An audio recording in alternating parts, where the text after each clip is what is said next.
1 João capítulo 4, versos 7 a 12, diz assim: Amados, amemo-nos uns aos outros, porque o amor procede de Deus, e todo aquele que ama é nascido de Deus e conhece a Deus. Aquele que não ama não conhece a Deus, pois Deus é amor. Nisto se manifestou o amor de Deus em nós, em haver Deus enviado o seu Filho unigênito ao mundo para vivermos por meio dele. Nisto consiste o amor, não em que nós tenhamos amado a Deus, mas em que ele nos amou e enviou o seu Filho como propiciação pelos nossos pecados. Amados, se Deus de tal maneira nos amou, devemos nós também amar uns aos outros. Ninguém jamais viu a Deus. Se amarmos uns aos outros, Deus permanece em nós e o seu amor é em nós aperfeiçoado. Amém. Semana passada a gente trabalhou um pouco a ideia do que significa ser um bom cristão. Não sei quantos de vocês estavam aqui ou ouviram a mensagem, mas a proposta que a gente estabeleceu ao caminhar pela palavra é que a maneira de redescobrir o caminho, de nos aproximarmos com Deus e percebermos Ele falando com a gente, nos usando, nos transformando e transformando o mundo ao redor através de nós, é que eu passe a caminhar com Deus.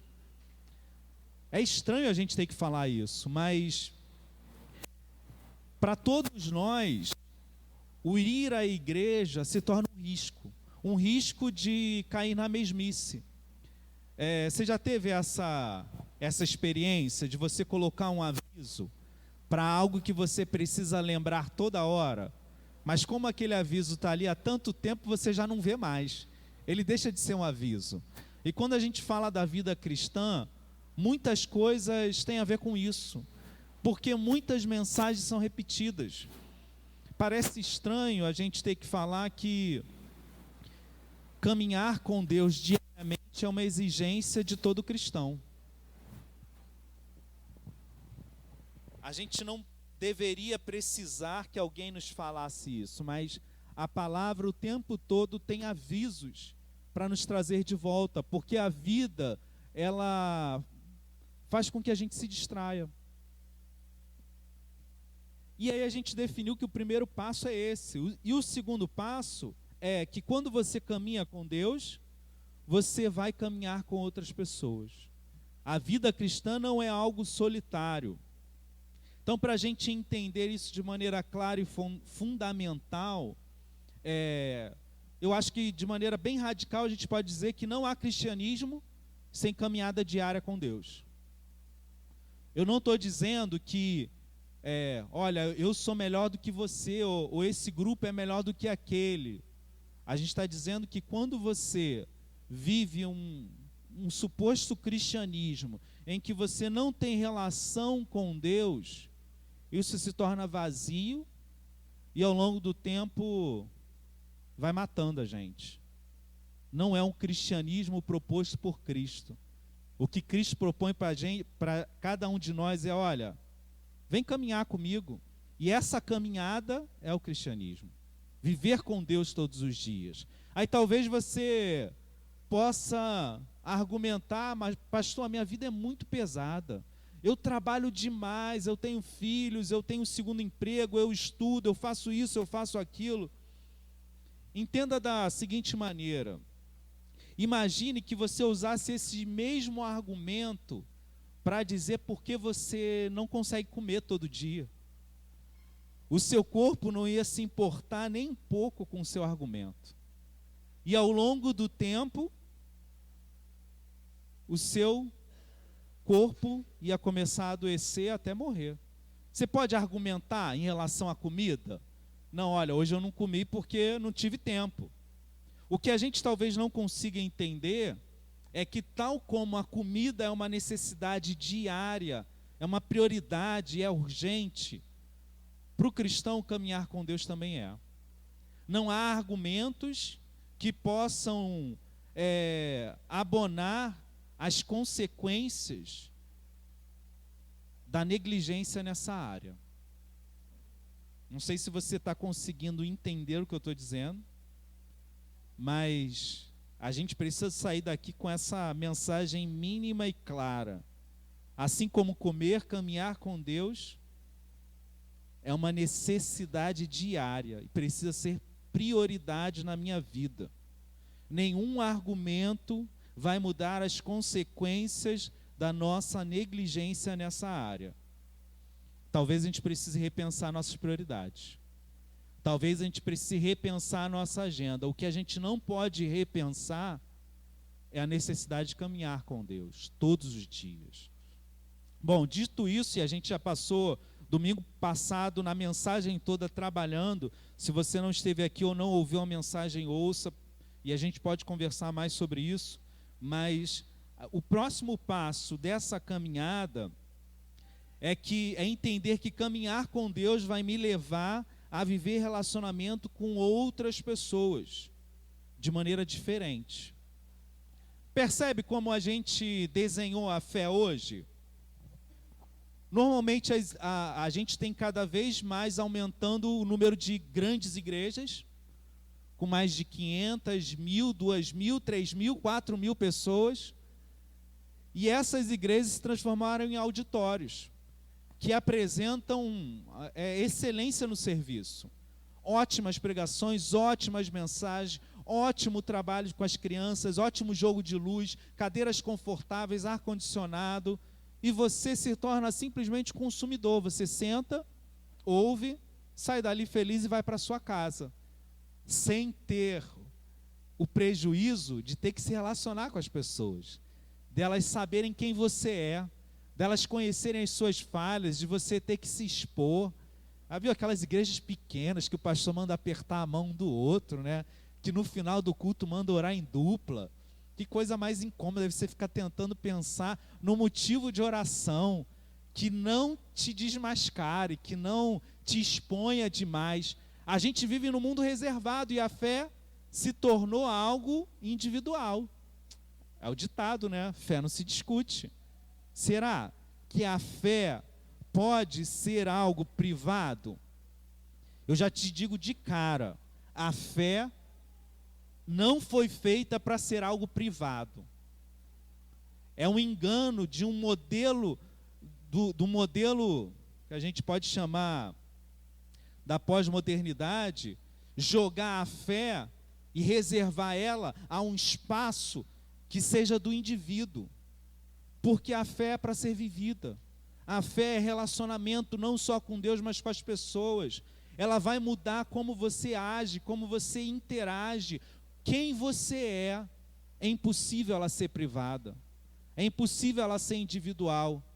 A não ser que, e aí a gente consegue se adaptar muito bem, a gente transforme a fé em algo que seja cômodo para nós. O que eu acho que é interessante a gente pensar? Talvez esse seja aquele tipo de barreira que determina se você vai deslanchar ou se você vai estacionar. E aqui eu quero toda a sua atenção também. Se era importante você entender que para a sua fé, uma caminhada diária com Deus é importante, talvez seja tão importante quanto você entender que viver uma fé individual vai estagnar a sua fé. Vai manter a sua fé no lugar cômodo, mas vai matar ela. É isso que o pensamento, a sociedade pós-moderna propõe para você, que a sua fé não incomode ninguém. Que você fique num lugar confortável. Então a gente cai nessa conversa porque também é confortável para a gente. E eu sou pastor, irmãos, mas eu também passo pelos incômodos. Qual será a hora certa de falar de Cristo para essa pessoa? Qual será o momento de desafiá-lo? Qual será o momento, eu, por exemplo, quando eu me apresento, eu fico pensando, é agora que eu falo que eu sou pastor? Porque sempre que eu falo que eu sou pastor, na maioria das vezes é semelhante a dizer que eu tenho câncer, né? A pessoa regala o olho e fala assim, você é pastor? Não sei se você vive isso quando você fala que você é cristã, mas viver a sua fé a partir de relacionamentos, a partir da maneira como você vive ao seu redor, é o ponto de transformação. É a barreira que vai fazer você viver Deus. Sabe por quê? Porque nesse ponto, você precisa que Deus haja. Nesse ponto, as suas forças não são suficientes. Nesse momento, você precisa de um sobrenatural. Não só para que a pessoa ouça, para que a pessoa talvez se converta, para que a pessoa continue a ser sua amiga, porque tem gente que não quer nem mais ser seu amigo, mas para que o seu coração também comece a caminhar nesse processo e aprender a ter coragem, aprender a ter confiança em Deus, aprender a pensar mais no bem do outro do que no seu próprio bem.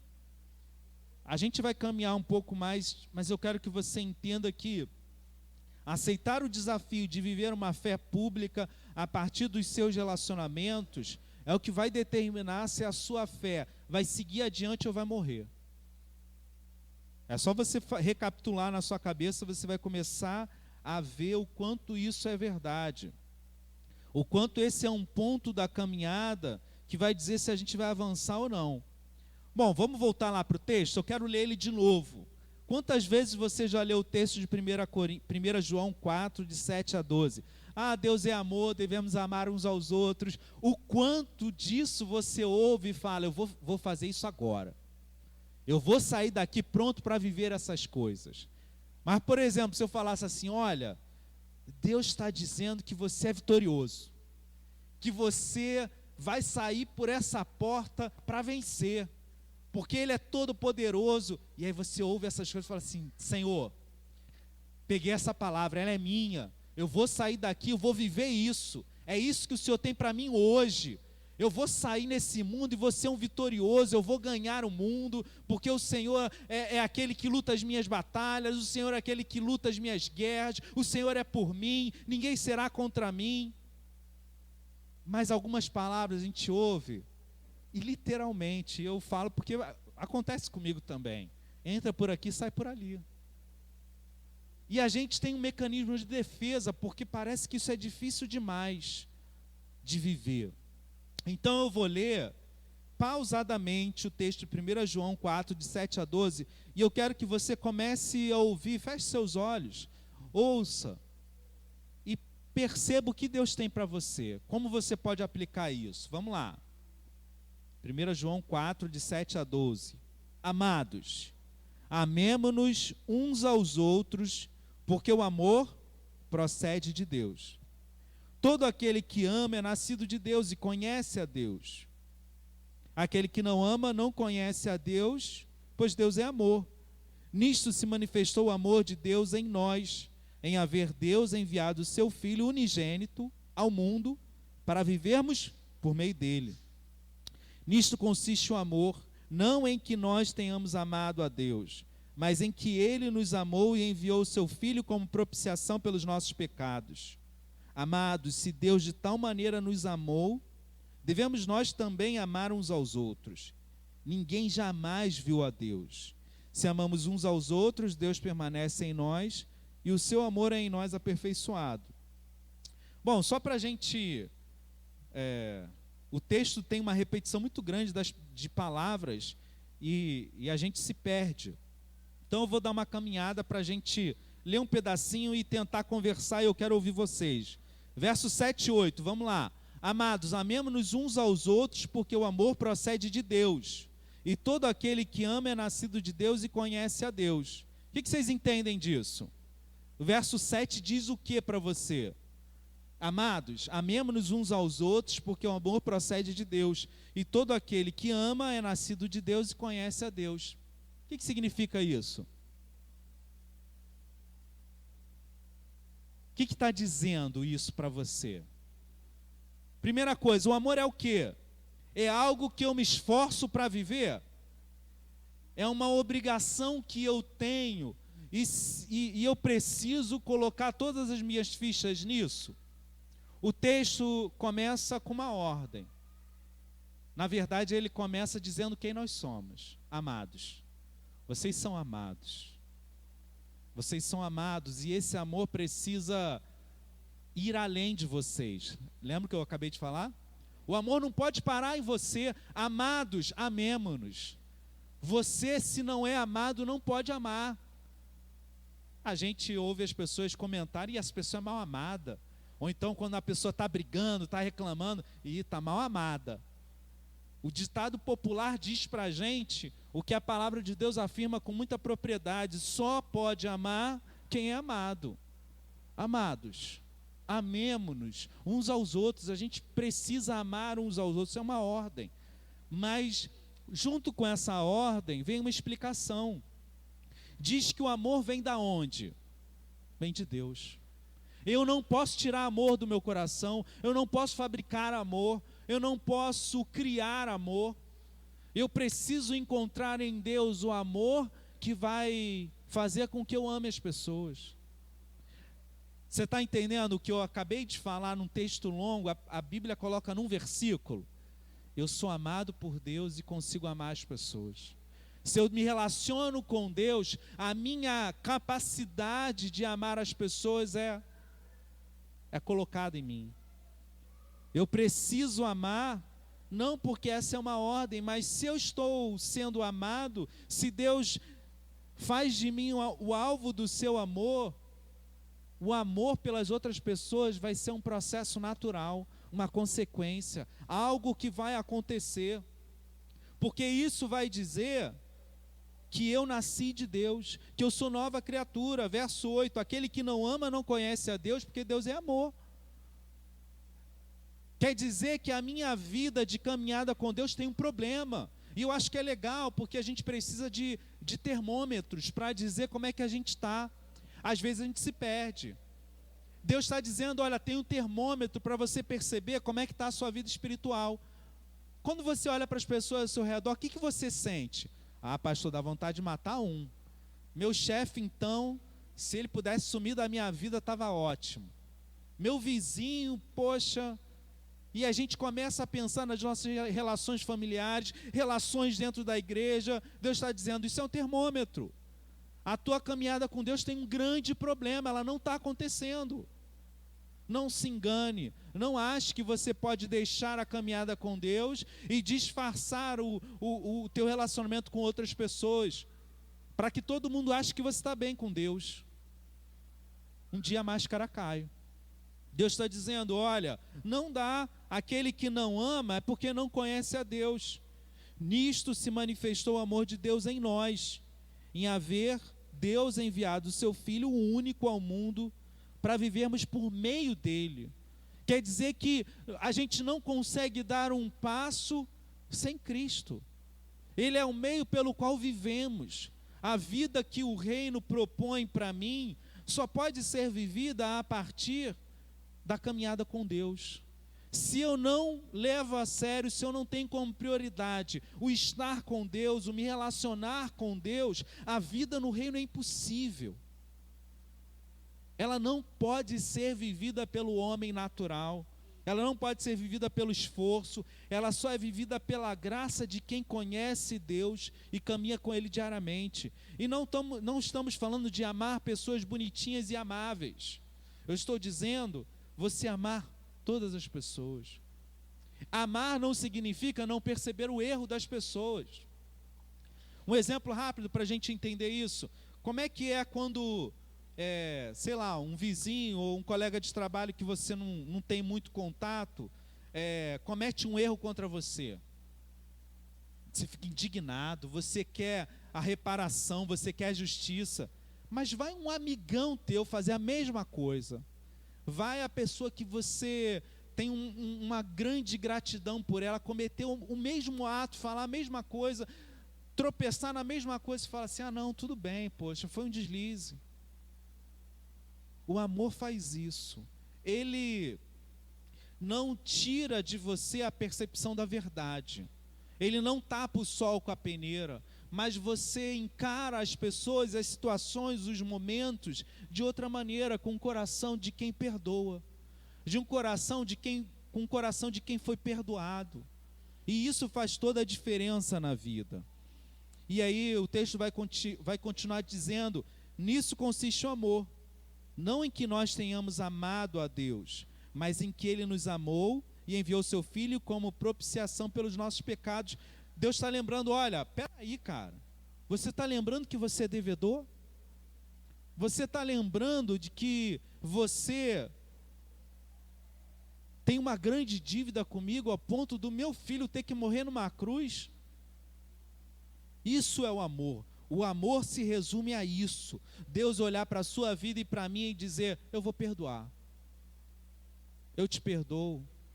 Você não faz por onde, você não demonstra nas suas atitudes nada que me faça te amar, mas eu te amo. A teologia vai chamar isso de amor incondicional de Deus. Ele não coloca condições, Ele ama. O amor é isso, é um movimento de Deus em direção a gente. Verso 11 vai dizer: amados, se Deus de tal maneira nos amou, devemos nós também amar uns aos outros. Se ninguém jamais viu a Deus, se amarmos uns aos outros, Deus permanece em nós e seu amor é em nós aperfeiçoado. Como é que a gente pode dizer que ama a Deus que a gente não conhece, mas as pessoas que estão de carne e osso, a gente não demonstra a mínima afeição? Na verdade, a gente ama a nós mesmos. Porque na medida em que as pessoas nos agridem, nos incomodam, nos frustram, a gente derrama todo o nosso dissabor a elas. E Deus a gente deixa na caixinha. A gente só abre quando é cômodo.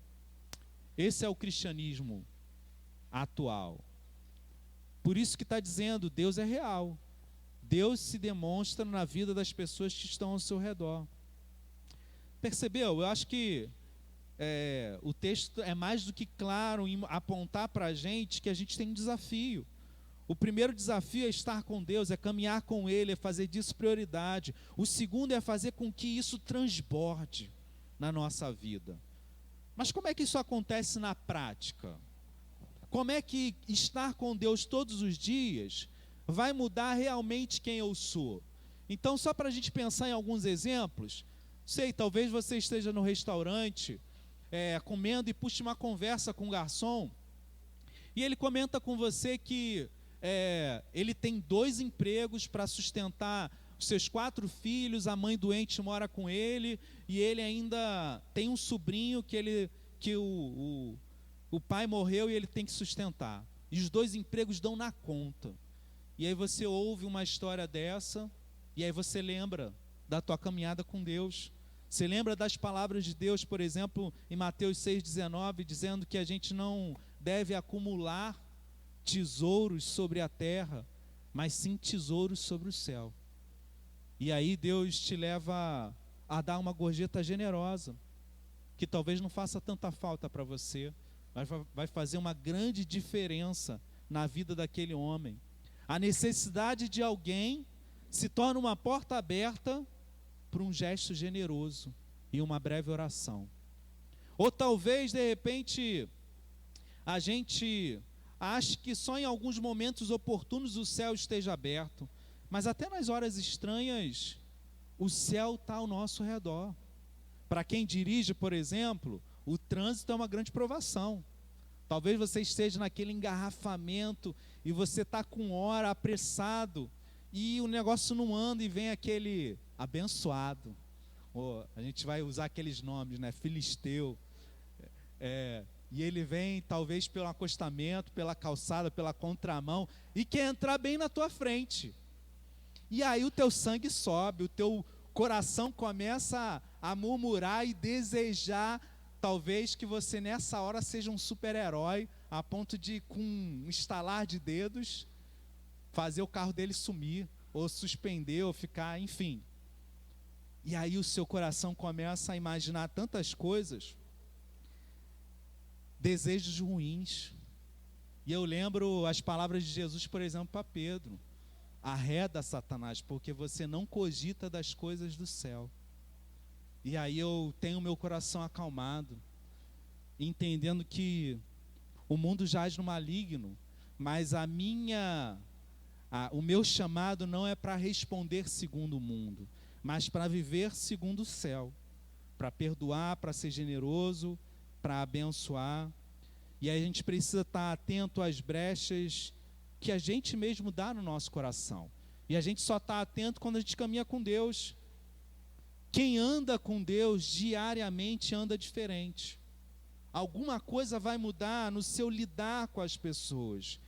Porque Jesus tem palavras para todas as situações, e eu acho que isso talvez seja a coisa mais maravilhosa e poderosa que a gente pode viver. Por vezes, nós somos capazes de colocar essas coisas em práticas, mas muitas vezes a gente não age assim. Talvez seja um momento em que eu grite com a minha família, que eu deseje me colocar na frente dos outros, valorizar pessoas porque são úteis a mim. Quando eu me esforço por impressionar as pessoas para que elas tenham pensamentos acima daquilo que é comum sobre a minha pessoa, quando eu alimento minha cobiça, quando eu me torno o herói das minhas histórias, quando eu deixo o meu coração sentir inveja, quando eu deixo o meu coração se alimentar de todas essas coisas, quando eu deixo o meu coração se entristecer a tal ponto de achar que eu não vale a pena, que a minha vida é uma droga e que, na verdade, eu não consigo acertar nunca. E aí eu penso, e se Jesus estivesse do meu lado? E se Ele estivesse vivendo cada um dos momentos, se Ele pudesse ver o que está no meu coração, e caminhar com Deus é saber que Ele sabe, que Ele está do meu lado, que Ele me conhece, e que a sua presença diariamente na minha vida muda meus sentimentos, minhas ações e minhas reações, a tal ponto que o céu começa a existir onde eu estou. Lembra do que eu bato todo o tempo? O reino de Deus é onde o rei está. Se o rei está na minha vida, o reino de Deus vai se estender aonde a minha vida está presente. Os apetites desse mundo vão começar a sumir, a perder o sabor, mas somente uma entrega diária e radical faz com que isso de fato aconteça, porque esses exemplos são reais e fáceis de perceber, mas eles só acontecem na minha vida e na sua, quando a caminhada com Deus é uma realidade, é uma prioridade, e eu não abro mão. Quem anda com Jesus anda diferente e vê diferente as coisas e as pessoas, mas preste atenção, não porque o mundo muda, o mundo continua o mesmo, as agressões que o mundo oferece a você vão continuar as mesmas, os problemas, as dificuldades, os sentimentos ruins que toda hora tentam entrar no nosso coração continuam os mesmos, mas o nosso coração é que é transformado ao caminhar com Deus. E aí assim a gente pode mudar o mundo por quem nós somos, pelas coisas que a gente vive, pela maneira como a gente responde. Tudo que é importante custa caro. A gente diz, né, não existe almoço grátis. E aí eu fico pensando, irmãos, e se isso tudo que o pastor está falando for verdade? E se de fato a mudança que o mundo espera e o desejo que eu tenho de ser diferente simplesmente puder acontecer a partir de compromissos diários com Deus? O que aconteceria se ao invés de eu tentar amar as pessoas, ao invés de eu tentar parecer bom, tentar fazer com que isso aconteça pela minha força, eu decidisse realmente entregar a minha vida e deixar que Deus me molde a cada uma dessas situações que eu vivo, a ponto de eu lembrar suas palavras, a ponto de eu perceber que Ele se faz presente, e eu me importar com o que Ele está pensando, eu me importar com o que Ele tem a dizer, com cada coisa que eu vivo. Tudo mudaria. A igreja seria diferente. O Rio de Janeiro seria diferente. Eu estava vendo uma pesquisa, irmãos, que me impressionou, que diz o seguinte, que Se 10% da população viver uma mudança, toda a população é transformada. Você sabia disso? Se 10% da população começar a viver uma atitude diferente, seja do que for, começar a cantar funk, começar a jogar lixo na rua, toda a população é levada por aquela porcentagem. E eu fiquei pensando, como seria se a gente realmente começasse da onde a gente está, começasse a viver e a pensar essas coisas, pequenos passos, pequenos lugares, mas começar a atingir as pessoas ao meu redor, começar a fazer a diferença, um elogio, um sorriso, uma gentileza, uma oferta, a oferta da minha presença em momentos difíceis, perdão. Se a gente oferecesse perdão às pessoas, encorajamento, tempo de qualidade, se eu decido ser diferente na minha caminhada, seguindo talvez o conselho de João Batista, que diz em João 3,30, convém que ele cresça e que eu diminua. Cada vez mais eu fosse diminuindo e Deus fosse se tornando uma realidade na minha vida, a gente ia ver a nossa vida espiritual dar um salto. E a gente ia ver o reino todos os dias. Parece difícil? Eu acho que não. E eu fico pensando, irmãos, que uma chave precisa ser mudada aqui na nossa cabeça. Porque a gente aceitou um modelo de serviço. Eu quero ser servido. Eu quero ir numa igreja que me abençoe, e que eu saia de lá abençoado. E eu acho que, em maior ou menor grau, todos nós temos vivido isso. Uma pergunta prática para você medir isso: o quanto a sua vida tem feito a diferença na vida de outra pessoa? O quanto a sua vida tem feito a diferença na comunidade onde você se reúne? Hoje é o Dia da Mulher, e eu acho que é legal falar sobre isso, porque... Por que é o Dia da Mulher? A gente faz um monte de piadinha, né? A gente não, os homens, né? Ah, tem que ter o Dia do Homem, o homem tem que ganhar parabéns. Mas por que existe o Dia da Mulher? Porque estruturalmente a sociedade oprime a mulher, é uma estrutura. Seja em cantadas impróprias, seja em situações de medo. Um homem não sabe, ou sabe muito pouco o que é andar sozinho numa rua e sentir medo. A mulher sabe muito mais disso. O que é ter que passar no meio de homens e sentir medo, porque você não sabe a reação deles. É uma estrutura. O pecado encontrou estruturas na nossa sociedade de tal maneira que a gente precisa afirmar algumas coisas. E a igreja precisa levar a sério isso, irmãos.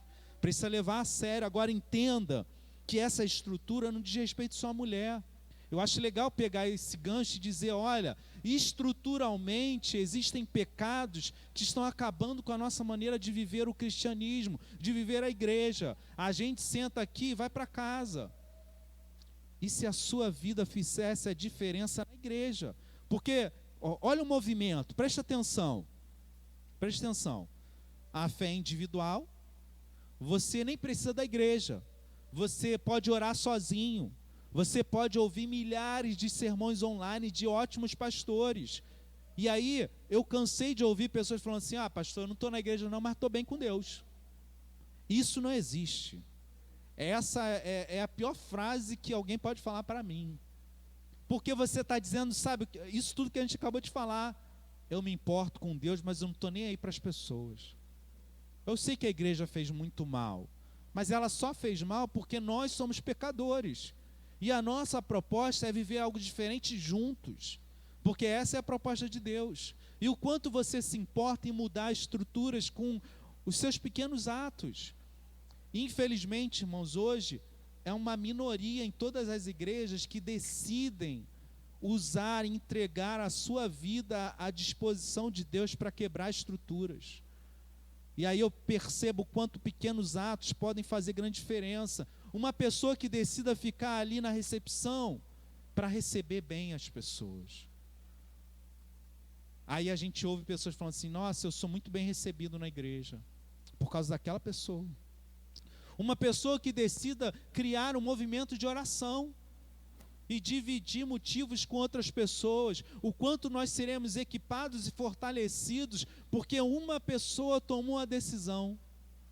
Pessoas que decidem: olha, eu vou entregar a minha vida para cuidar das crianças, para fazer com que elas conheçam a Deus, o quanto a igreja é impactada, famílias podem ser transformadas, porque uma pessoa decidiu ir além daquilo que é cômodo. Talvez outra pessoa decida, enfim, a gente pode abrir o leque aqui o dia inteiro. Pessoas que decidiram entregar a sua vida para chegar mais cedo e ensaiar a música para que a gente tenha o mínimo de qualidade, sem que a gente se entregue para outras pessoas. Não há cristianismo. E estruturalmente o pecado vai ganhando força, vai dominando, vai destruindo famílias, destruindo corações. Meu desafio para você, irmão, é simples, eu encerro meu sermão. Assuma todos os dias o compromisso de ser instrumento de Deus na vida de alguém. Essa é uma decisão que não precisa de plano. Eu vou sair, eu vou sorrir para as pessoas. Eu vou sair, eu vou ser gentil. Eu vou sair e eu vou dizer para as pessoas sobre Cristo. Mas existe uma decisão além dessa, que é participar, que é dar o seu compromisso, dar as suas horas a algo que está sendo feito. Então, ore e participe disso.